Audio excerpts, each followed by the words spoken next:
হায় রে আমার বাংলাদেশ। আমাদের এই বাংলাদেশের সাধারণ জনতা, মানে সাধারণ জনগণ যারা আমরা পরিশ্রম করে খেটে খাই, আমরা প্রত্যেকেই বাংলাদেশকে ভালোবাসি, প্রত্যেকের মধ্যেই দেশপ্রেম আছে।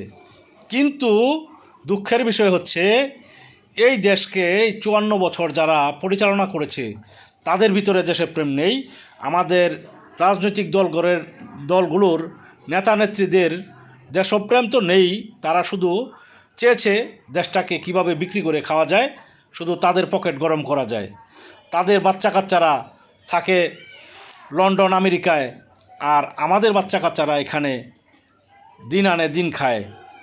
এটা আর মেনে নেওয়া সম্ভব না। আমরা বাংলাদেশিরা এতদিন পরে বুঝেছি যে আমাদের এই দেশটা যদি 10টা বছর ভারতীয় দাসত্বমুক্ত থাকে তাহলে আমাদের এই দেশের অর্থনীতি সিঙ্গাপুরের সমান অর্থনীতি হয়ে যাবে। তখন দেখবেন ভারতীয়রা ভিসা লাগিয়ে আমাদের বাংলাদেশে এসে কামলা দেবে। তো এটা করা সম্ভব যদি আমাদের প্রত্যেকের ভিতরে দেশপ্রেম থাকে।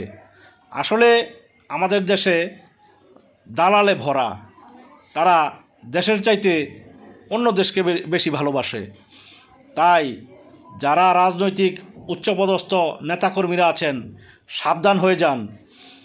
আপনারা জনগণের আকাঙ্ক্ষা যদি পূরণ করতে না পারেন তাহলে আপনাদের এই দেশে রাজনীতি করার কোনো অধিকার আমরা সাধারণ জনগণ দিব না এবং আপনাদেরও থাকবে না। তাই আগে থেকেই সাবধানতা অবলম্বন করেন, দেশকে ভালোবাসুন, দেশের জনগণকে ভালোবাসুন।